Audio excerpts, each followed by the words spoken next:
आणि हेडलाईन्स नंतर बातम्यांचा वेगवान पद्धतीने आढावा घेऊयात। मुख्यमंत्री देवेंद्र फडणवीस आज गडचिरोली जिल्ह्याच्या दौऱ्यावरती आहेत। मुख्यमंत्र्यांच्या हस्ते एका खासगी वैद्यकीय महाविद्यालयाचं भूमिपूजन तर अहेरी तालुक्यामध्ये महिला आणि बाल रुग्णालयाचं लोकार्पण करण्यात येणार आहे। त्यामुळे अतिदुर्गम अशा आदिवासी भागामध्ये एक प्रकारे आरोग्य सेवेला बळकटी देणारे हे ठरणार आहे। गडचिरोली जिल्ह्यातल्या सिरोंचा तालुका हा 3 राज्यांचा सीमावर्ती भाग असून विकासाच्या संदर्भामध्ये मागास असलेला भाग अशी या भागाची ओळख आहे। अशा भागामध्ये मुख्यमंत्री देवेंद्र फडणवीस यांच्या संकल्पनेतून राणा शिपिंग कंपनीचे संचालक राणा सूर्यवंशी यांच्या पुढाकारातून होणारा हा प्रकल्प 1468 कोटी रुपयांचा आहे। तिन्ही राज्याच्या सीमावर्ती भागातल्या आदिवासी जनतेला या प्रकल्पामुळे मोठा फायदा होणार आहे। मुंबईतल्या भाजपच्या माजी नगरसेवकांची धाकधूक वाढली। येत्या 15 दिवसांमध्ये भाजपच्या माजी नगरसेवकांच्या कामाचा आढावा घेत रिपोर्ट तयार केला जाणार आहे। सोबतच एकूण महानगरपालिकेच्या दृष्टीने हिंदू मतदारांना ऍक्टिव्ह करण्याचं काम हे भाजपकडून सुरू करण्यात आलं आहे। पनवेलमध्ये आज भाजपची रायगड जिल्हा कार्यकारिणीची बैठक पार पडणार आहे। रायगडमध्ये शिवसेना आणि राष्ट्रवादीत मतभेद आहेत, त्यामुळे भाजपच्या भूमिकेकडे दोन्ही पक्षांचं लक्ष असणार आहे। रायगड जिल्ह्यात एकत्र की स्वबळावरती लढायचं याबाबत निर्णय होणार आहे।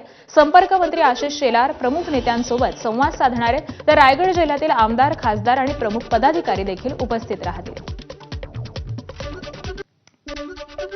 स्थानिक स्वराज्य संस्थांच्या निवडणुकीतील आरक्षण आणि सीमांकनाच्या मुद्द्यावरती मुंबई उच्च न्यायालयात तब्बल 38 याचिका दाखल झाल्या आहेत। या सर्व याचिकांवरती राज्य सरकारसह राज्य निवडणूक आयोगाला 24 नोव्हेंबरपर्यंत उत्तर सादर करण्याचे उच्च न्यायालयानं निर्देश दिले।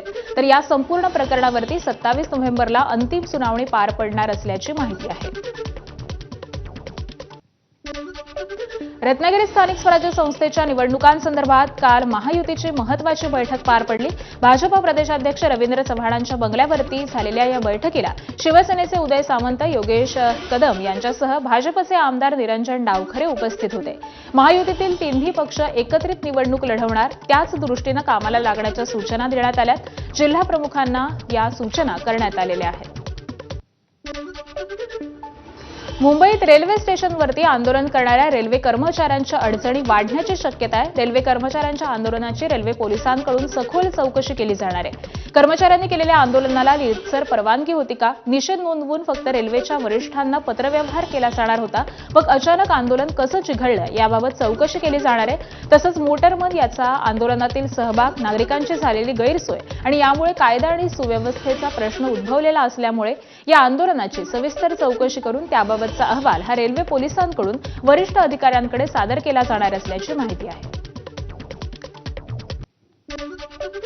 मुंबई महापालिकेचा महापौर काँग्रेसचाच असावा अशी भावना कार्यकर्त्यांची आहे। तसंच मुंबई महापालिका काँग्रेसनं स्वबळावरती लढवावी असंच कार्यकर्त्यांचं मत आहे। मात्र याबाबत काँग्रेसचे वरिष्ठ नेते निर्णय घेतील अशी माहिती आमदार असलम शेख यांनी दिली आहे। ते निर्णय आमचे वरिष्ठ घेणार, पण कार्यकर्त्यांची अशी मागणी आहे की आमची निवडणूक हे स्थानिक जे निवडणूक आहेत ते स्वबळावरती लढला पाहिजे।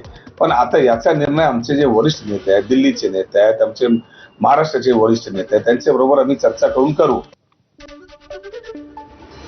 चंद्रपूर जिल्ह्यात महाविकास आघाडी सोबतच नवीन मित्र पक्षांना घेऊन निवडणूक लढवू, तसंच जिल्हाध्यक्ष आणि प्रभारी या कामाला सुरुवात करू अशी माहिती काँग्रेस नेते विजय वडेट्टीवार यांनी दिली आहे।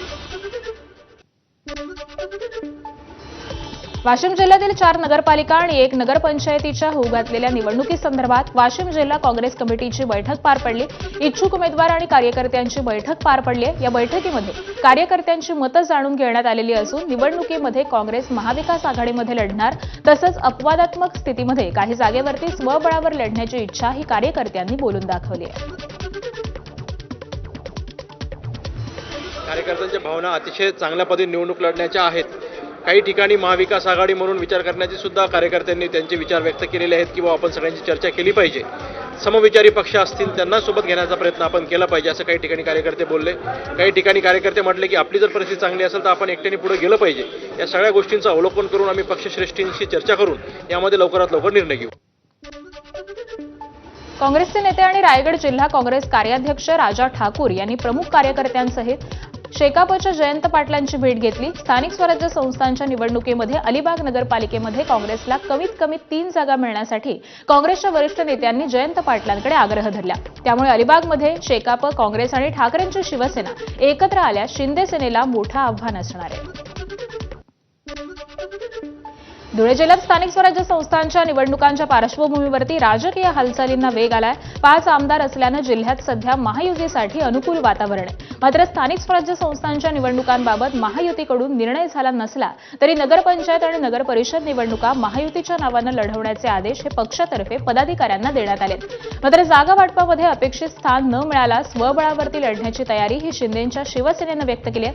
दरम्यान अजित पवारांच्या राष्ट्रवादीनं देखील महापालिका आणि जिल्हा परिषदेच्या निवडणुका या स्वबळावरती लढण्याची तयारी दर्शवली आहे. तर दुसरीकडे महाविकास आघाडीतील 3ही पक्षांनी एकत्रितपणे सर्व स्थानिक निवडणुका लढणार असल्याचं स्पष्ट केलं आहे.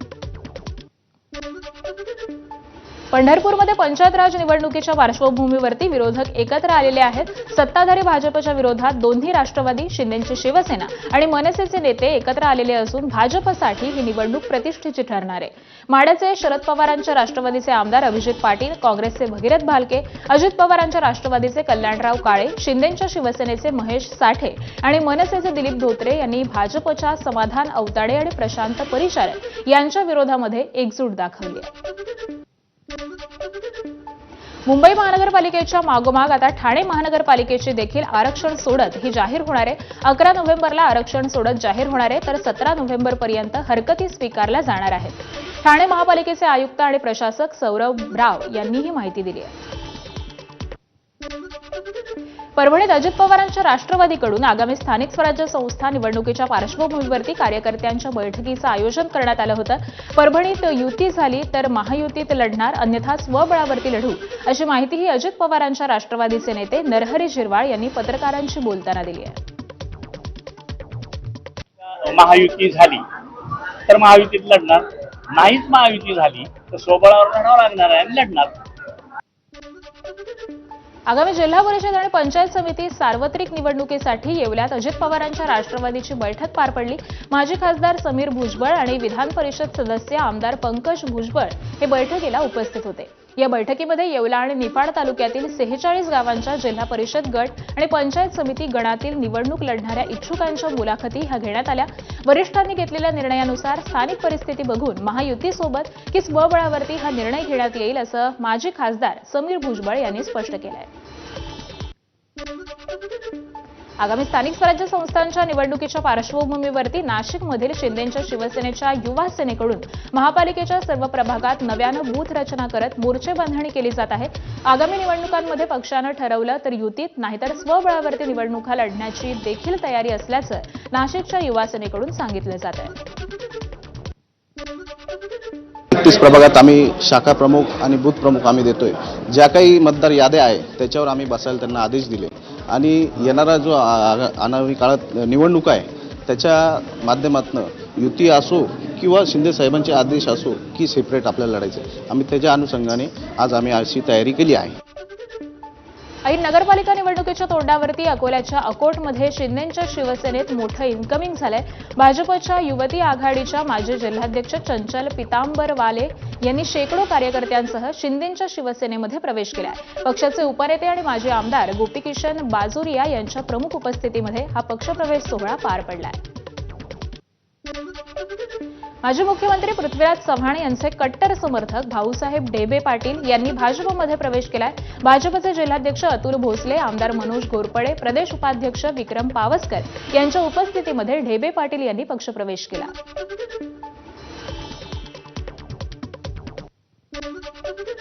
नागपूर खंडपीठानं निवडणूक आयोगाला नोटीस बजावली. स्थानिक स्वराज्य संस्थांच्या निवडणुकांसाठी ईव्हीएम सोबत व्हीव्हीपॅट बसवा, अन्यथा मतपत्रिकांद्वारे निवडणुका घ्या, अशी मागणीही करणाऱ्या काँग्रेस नेते प्रफुल्ल गुधडे यांच्या याचिकेवरती नागपूर खंडपीठानं निवडणूक आयोगाला नोटीस बजावलेली आहे. त्यामुळे या प्रकरणी राज्य निवडणूक आयोगाला नोटीस बजावत 18 नोव्हेंबरपर्यंत उत्तर दाखल करण्याचे आदेश हे नागपूर खंडपीठानं दिले. रुपाली ठोंबरे यांनी पक्षाची शिस्तभंग केल्याबाबत राष्ट्रवादीकडून नोटीस देण्यात आली। रुपाली ठोंबरेंनी पोस्ट करत ही माहिती दिलेली आहे। रुपाली चाकणकरांविरोधातील वक्तव्यासंदर्भात 7 दिवसांमध्ये खुलासा करण्याचे निर्देश देण्यात आलेले आहेत। राष्ट्रवादीच्या प्रदेश प्रवक्ते पदाची जबाबदारी दिलेली असताना आपण राज्य महिला आयोगाच्या अध्यक्षा आणि पक्षाच्या महिलाध्यक्षा यांच्याबाबत प्रसार माध्यमांमध्ये केलेले वक्तव्य हे पक्ष शिस्तभंग करणार आहे। याबाबत खुलासा प्रदेश कार्यालयाकडे 7 दिवसांच्या आत करावा, अन्यथा आपल्या विरुद्ध योग्य ती पुढील कार्यवाही ही केली जाईल अशी नोटीस रुपाली ठोंबरेंना बजावण्यात आली आहे। उद्धव ठाकरे यांच्या मराठवाडा दौऱ्याचा आज शेवटचा दिवस आहे। उद्धव ठाकरे आज परभणी, जालना आणि छत्रपती संभाजीनगरमधील नुकसानग्रस्त शेतकऱ्यांशी संवाद साधणार आहेत। परभणीतील मानवत तालुक्यातील ताडबोर गाव तसंच सेलू तालुक्यातील डेंगळी पिंपळगाव इथं उद्धव ठाकरे हे शेतकऱ्यांशी संवाद साधणार आहेत। सकाळी 10 वाजता ताडबोर गाव इथं तर सकाळी 11 वाजता डेंगळी पिंपळगाव इथं शेतकऱ्यांशी ते संवाद साधतील। दुपारी 2 वाजता पाटोदा तालुक्यातील परतूर इथं उद्धव ठाकरेंची पत्रकार परिषद होणार आहे, तर संध्याकाळी 6 वाजता छत्रपती संभाजीनगर चिकलठाणा इथल्या पदाधिकाऱ्यांना ते मार्गदर्शन करणार आहेत। मराठा आरक्षणासाठी मोठं आंदोलन उभं करणारे नेते मनोज जरांगे पाटलांनी काल पत्रकार परिषद घेत त्यांच्या हत्येचा कट रचण्यात आल्याबद्दल मोठा खुलासा केला। आपल्या हत्येचा कट माजी मंत्री धनंजय मुंडेंनी रचल्याचा थेट आरोप हा मनोज जरांगेंनी केला। आपल्याला मारण्यासाठी मुंडेंनी आरोपींना 2.5 कोटींची सुपारी दिली, त्यानंतर आपल्या गाडीचा अपघात घडवून हत्येचा कट रचल्याचा आरोप हा जरांगेंनी केला आहे। धनंजय मुंडे म्हणला नवी गाडी देण्यापेक्षा माझ्याकडे जुनी आहे आणि बाहेर राज्याच्या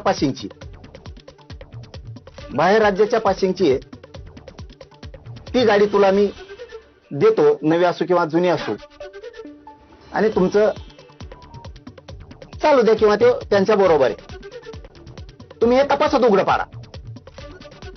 याच्यात हे करणाऱ्यापेक्षा याच्यातला मूळ धनंजय मुंडे। मनोज जरांगेंच्या या आरोपांनंतर धनंजय मुंडेंनी देखील पत्रकार परिषद घेत सर्व आरोप फेटाळले। तसंच या संपूर्ण प्रकरणाची सीबीआय चौकशी करा अशी मागणी धनंजय मुंडेंनी मुख्यमंत्री फडणवीसांकडे केली। यासोबतच आरोपींसह माजी आणि मनोज जरांगेंची नार्को टेस्ट करण्याची मागणी देखील धनंजय मुंडेंनी केली। आजच्या या माध्यमातून तुमच्या सर्वांच्या माध्यमातून मागणी आहे की या सर्व प्रकरणाची चौकशी आता महाराष्ट्र शासनानं नाही तर सीबीआयनीच केली पाहिजे। मनोज जरांगे पाटलांच्या हत्येचा कट रचण्यात आल्याच्या बातम्या समोर आल्या। जरांगे पाटलांनी पत्रकार परिषद घेत माझ्या हत्येची सुपारी धनंजय मुंडेंनी दिली असा खळबळजनक आरोप केलेला होता। त्यानंतर धनंजय मुंडेंनी देखील याला उत्तर देत हे आरोप फेटाळलेले होते। त्यानंतर आता पुन्हा मनोज जरांगे पाटलांनी या प्रकरणावरती भाष्य केलेलं आहे। यावेळी त्यांनी धनंजय मुंडे आणि आरोपींची ऑडिओ क्लिप ही ऐकवलेली आहे। मनोज जरांगे पाटलांनी सुरुवातीला 2 अटक करणाऱ्या आरोपींची ऑडिओ क्लिप ऐकवली आणि त्यानंतर त्याने धनंजय मुंडे आणि आणखी एका आरोपीची ऑडिओ क्लिप ही ऐकवलेली आहे। दरम्यान आपण सीबीआय चौकशीसाठी तयार असल्याचं जरांगेंनी म्हटलंय, तर नार्को टेस्टसाठी पहिला अर्ज करणार असल्याचा दावा देखील त्यांनी केला आहे। साहेब काय करायचं? मला माहिती योग्य वेळेला करतो। तुम्हाला आता गाडी पाहिजे असेल तर मी दुसरी माझ्यावाली गाडी तुम्हाला देतो वेगळ्या पासिंगची। चालतं, काय अडचण सांगतो। रविवारी येणार का? रविवारी येतो मग साहेब। नवी गाडीच पाहिजे असं मी देतो तुम्हाला, पण आता नाही देऊ शकत मी अडचणीत आहे। आता तुम्हाला पाहिजे तर मी माझ्यावाली एखादी गाडी देईल। हो चालतं, पण मी तुम्हाला भेटतो ना उद्या, आहेत का मग? नाही मी रविवारी उद्याच रविवारी साहेब, मग येतो मी तुम्हाला बोलतो। परवा सोमवारी येऊ का? चालतंय। तो नार्को टेस्ट करा म्हणतो ना, सगळ्यात आधी मी तयार आहे, मी कोर्टात अर्ज करणार आहे उद्या नार्को टेस्ट करा म्हणून। होऊन दे दूध का दूध, पाणी का पाणी। उद्या मीच अर्ज करणार, गृह मंत्रालयाला करणार, आमच्या SP साहेबाला सांगणार, कलेक्टर साहेबाला सांगणार, कोर्टात पण जाणार। सगळ्यात अगोदर मी तयार आहे नार्को टेस्टला। दरम्यान मनोज जरांगेंनी केलेले आरोप अमोल खुणे यांच्या कुटुंबियांनी फेटाळलेले आहेत। दारूच्या नशेत अमोल खुणेंच्या तोंडून बोलून घेतल्याचा दावा कुटुंबियांनी केलाय। जरांगेंचं स्टेटस ठेवणाऱ्या माझ्या पतीला अडकवलं जात असल्याचाही आरोप अमोल खुणे यांच्या पत्नी आणि आईनं केलाय। त्यांना दारू पाजून हे प्लॅन केलाय सगळा। हे जरांगे पाटलाला कधी सोडित नाही. तर इथं घरी पण ते पूजा करते, तर त्यांच्या मोबाईल मध्ये बघा फोटो त्यांचे, स्टेटसला फोटो पण त्यांचेच. माझ्या मुलाला पण पाटलाचं नाच बघा, आमच्या कपाटाला पण फोटो त्यांचाच. सगळ्या जीवनात फोटो त्यांचा. पहिल्यापासूनचे मेन कार्यकर्ते हेच इथं, ह्यांचा प्लॅन केलाय. माझ्या नवऱ्याला ही शिक्षा ही सगळी. तेव्हा असं कुणाचं हे करीत नाही. गाडी बायला सगळं त्यांनी वडीत नेलं. एवढा एवढा मुलगा होता त्याचा तवा, तेव्हापासून ते जरांगे पाटला संघच आहे. आमच्या मुलाला न्याय मिळावा एवढंच आहे आम्हाला. आम्हाला कुणाचं काही नको, रुपयाची आशा नाही. फक्त माझा मुलगा सुखासुखी हे ठेवते. मराठा आंदोलक मनोज जरांगे पाटलांना जीवे मारण्याचं कट रचल्याप्रकरणी गोंदी पोलिसांनी गेवराईतून अमोल खुणे आणि विवेक उर्फ दादा गरुड या दोघांना अटक केली. कोर्टाने या दोन्ही आरोपींना 5 दिवसांची पोलीस कोठडी सुनावलेली आहे. या दोन्ही आरोपींपैकी अमोल खुणे हा मनोज जरांगेंचा समर्थक असल्याचंही सांगितलं जात आहे. भाजपा आमदार सुरेश धस यांनी आंतरवाली सराटीमध्ये मनोज जरांगेंची भेट घेतली आहे. संतोष देशमुख हत्या प्रकरणानंतर धनंजय मुंडे आणि सुरेश धस यांच्यात झालेल्या भेटीवरती जरांगेंनी जोरदार टीका केलेली होती. या टीकेनंतर धस पहिल्यांदाच जरांगेंच्या भेटीसाठी दाखल झाले. मनोज जरांगेंनी धनंजय मुंडेंवरती हत्येचा कट रचल्याचे आरोप केले होते. त्यानंतर काही वेळामध्येच धस यांनी जरांगेंची भेट घेतली. त्यामुळे राजकीय वर्तुळात आता चर्चा रंगली आहे. जालन्याच्या बदनापूरचे भाजपा आमदार नारायण कुचे यांनी मनोज जरांगे पाटील यांची भेट घेतली. आंतरवाली सराटीमध्ये जाऊन कुचे यांनी जरांगेंची भेट घेतली आहे. जरांगेंना जीवे मारण्याचा कट रचल्याप्रकरणी जालना पोलिसांनी 2 जणांना ताब्यात घेतलेलं आहे. याच पार्श्वभूमीवरती कुचे यांनी जरांगेंची भेट घेतली. सोलापुरात मनोज जरांगेंच्या समर्थकांनी धनंजय मुंडे यांच्या विरोधात निषेध व्यक्त केलाय. आमदार धनंजय मुंडे यांच्या प्रतिमेला जोडे मारो मराठा बांधवांकडून आक्रोश व्यक्त करण्यात आलेला आहे. सोलापुरातील छत्रपती शिवाजी महाराज चौक इथं मराठा बांधवांकडून जोरदार घोषणाबाजी करत हे आंदोलन करण्यात आलं. यावेळी जरांगे पाटील यांना Z+ सुरक्षा देण्याची मागणी देखील करण्यात आली आहे. माहीममधील न्यू माहीम शाळा पाडण्याच्या निर्णयावरून आता स्थानिक पातळीवरती वाद पेटलाय. स्थानिक आमदार महेश सावंत यांनी शाळा पाडण्यापासून वाचवल्याचा दावा करत शाळेबाहेर फलक लावले, तर मुंबई महानगरपालिकेनं संरचनात्मक अहवालामध्ये शाळा धोकादायक असल्याचं सांगत पाडकामेची तयारी सुरू केली आहे. स्थानिक नागरिक या निर्णयाला विरोध करतायत. या पार्श्वभूमीवरती मराठा अभ्यास केंद्राच्या वतीनं 9 नोव्हेंबरला शाळाबाहेर आंदोलन करण्यात येणार आहे. एका बाजूनं आमदारांकडून शाळा वाचवण्याचा दावा होत असताना दुसऱ्या बाजूला स्थानिकांकडून शाळा पाडण्याच्या पालिकेच्या निर्णयाला विरोध होत आहे आणि यामुळे माहीममधील मराठी शाळेचा हा वाद आता चांगलाच चिघळलाय.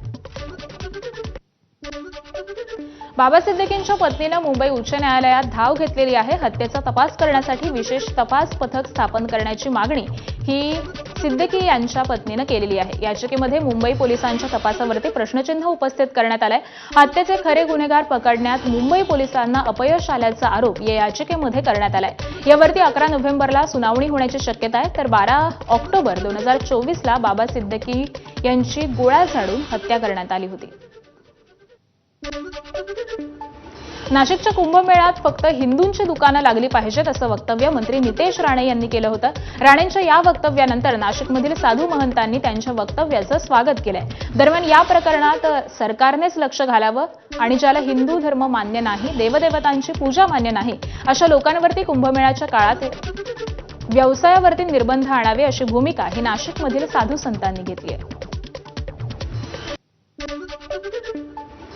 नाशिकमध्ये कुंभमेळावा लवकर होतो आहे. एवढी मोठी तयारी, मोठ्या प्रमाणामध्ये प्रशासन, आमचे आदरणीय गिरीश भाऊ असतील आणि सगळेजणच मोठ्या प्रमाणामध्ये तयारी करतायत. म्हणून मला असं वाटतं की आपल्या ह्या नाशिक भूमीमध्ये जिथे आता हे ज्वलंत हिंदुत्वाचा म्हणून आपण नाशिककडे आपण पाहतोय, म्हणून इथे हिंदुत्वाच्या संबंधित जेवढं जास्त प्रोत्साहन देऊ शकतो दिलं पाहिजे. आपल्या प्रसादावरती थुंकणं असो किंवा फळावळ भगवंताला अगदी अर्पण करणारे असो किंवा भाविकांना किंवा लोकांना विक्री करत असताना देखील ही मंडळी थुंका लावून त्या ठिकाणी अपवित्र करत असतात. अशा मंडळींना कुंभमेळ्याच्या संपूर्ण परिसरामध्ये कुठल्याही व्यवसायाला परवानगी देऊ नये या नितेश राणेंच्या घोषणेचं आम्ही स्वागत करतो. शरद पवार यांच्या मध्यस्थीमुळे मुंबई क्रिकेट असोसिएशनमधील मतदारांचा मतदानाचा हक्क हा कायम राहिलाय. एमसीएचे माजी कार्यकारिणी सदस्य श्रीपाद हळबे यांनी एमसीएमध्ये अनेक बोगस क्लब आहेत, त्यामुळे त्यांचा मतदानाचा हक्क काढून घेण्यात यावा या संदर्भामध्ये कोर्टात याचिका दाखल केली होती। या प्रश्नासंदर्भामध्ये सिल्वर ओकवरती शरद पवार आणि श्रीपाद हळबे यांची बैठक झाली। या बैठकीमध्ये शरद पवार यांनी मध्यस्थी करून श्रीपाद हळबे यांना याचिका मागे घेण्यास सांगितलं। दरम्यान या निर्णयामुळे एमसीएच्या निवडणुकीत एमसीएच्या मतदारांचा हक्क हा अबाधित राहिलाय। यामुळे एमसीएच्या सर्व सदस्यांकडून शरद पवार यांचे आभार मानण्यात आले। महिला क्रिकेटच्या वाढीसाठी मुंबई महानगर प्रदेशात निवासी अकादमीच्या दृष्टीनं योग्य असा भूखंड मुंबई क्रिकेट असोसिएशनला देण्यात यावा अशी विनंती एमसीएचे अध्यक्ष अजिंक्य नाईक यांनी महाराष्ट्राचे मुख्यमंत्री देवेंद्र फडणवीस यांना पत्र लिहून केले। विश्वचषक विजेत्या भारतीय संघातल्या महाराष्ट्राच्या खेळाडूंच्या गौरव सोहळ्यामध्ये अजिंक्य नाईक यांनी मुख्यमंत्र्यांशी या संदर्भामध्ये प्राथमिक चर्चाही केली। मुंबई महानगर प्रदेशामध्ये महिला क्रिकेटच्या सक्षमीकरणासाठी निवासी अकादमीची गरज असून त्यामुळे मुलींना रोजच्या प्रवासाचा ताण हा टाळता येईल असा नाईक यांचा मुद्दा आहे। एकीकडे देशभरात वंदे मातरम या गीताला 150 वर्ष पूर्ण होत असताना गायलं जात आहे तसा शासन आदेश देखील काढण्यात आला। मात्र मालेगावातील इस्लाम पार्टीचे माजी आमदार आसिफ शेख यांनी वंदे मातरम म्हणणार नाही असं एल्गार सभेमध्ये जाहीर केलं। आगामी महानगरपालिकेच्या पार्श्वभूमीवरती मालेगावमध्ये इस्लाम पार्टीची सभा पार पडली। या सभेमध्ये माजी आमदार आसिफ शेख यांनी हजारोंच्या संख्येत उपस्थित असलेल्या मुस्लिम जनसमुदायासमोर हे जाहीर केलं। आम्ही संविधानाला मानणारे आहोत, संविधानामध्ये कुठेही लिहिलेलं नाही वंदे मातरम म्हटलंच पाहिजे, त्यामुळे मी वंदे मातरम म्हणणार नाही असं आसिफ शेख यांनी जाहीर केलं। सुप्रीम कोर्ट का फैसला है कि किसी भी मजहब के लोगों को, कोई भी धर्म के लोगों को जोर जबरदस्ती नहीं की जा सकती, जबरदस्ती तुमको वंदे मातरम नहीं पढ़ाया जा सकता।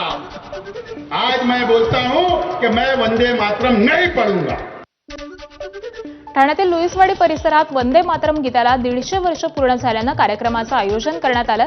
वंदे मातरम गीताचे महत्त्व पटवून देण्यासाठी कार्यक्रमाचं आयोजन करण्यात आलं होतं। कार्यक्रमासाठी खासदार नरेश म्हस्के, माजी राज्यसभा खासदार विनय सहस्रबुद्धे, ऋषिकेश माने, शरद कणसे आणि ज्येष्ठ साहित्यिक प्रवीण दवणे उपस्थित होते।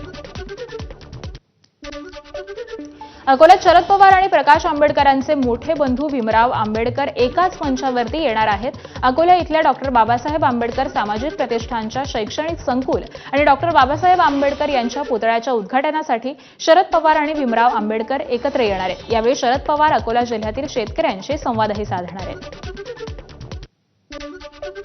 विदर्भातील यवतमाळसह इतर कापूस उत्पादक जिल्ह्यांमध्ये कापसासाठी नोंदणी करताना शेतकऱ्यांना मोठ्या अडचणींचा सामना करावा लागतोय।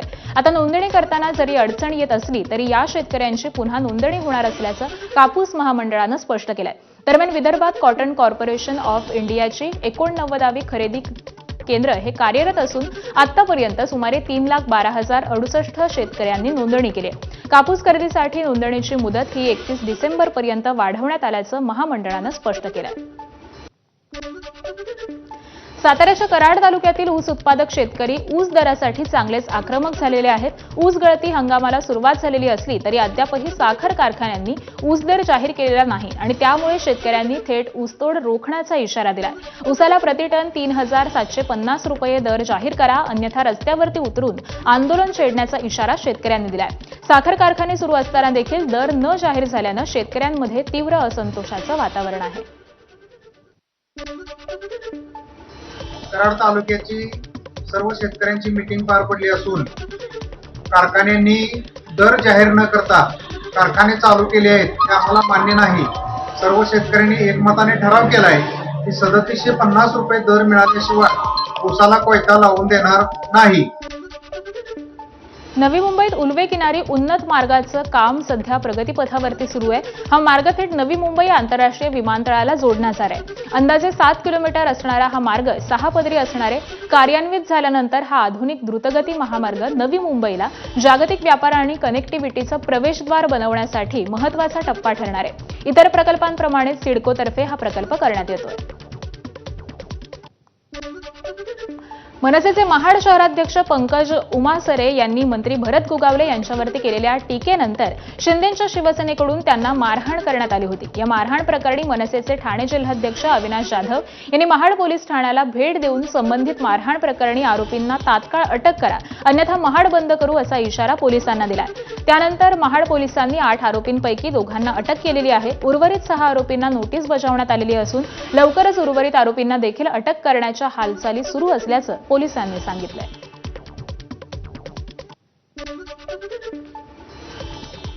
आणि या बातम्यांसह या बुलेटिनमध्ये वेळ झाली इथेच थांबण्याची. ताज्या घडामोडींसाठी पाहत रहा एबीपी माझा.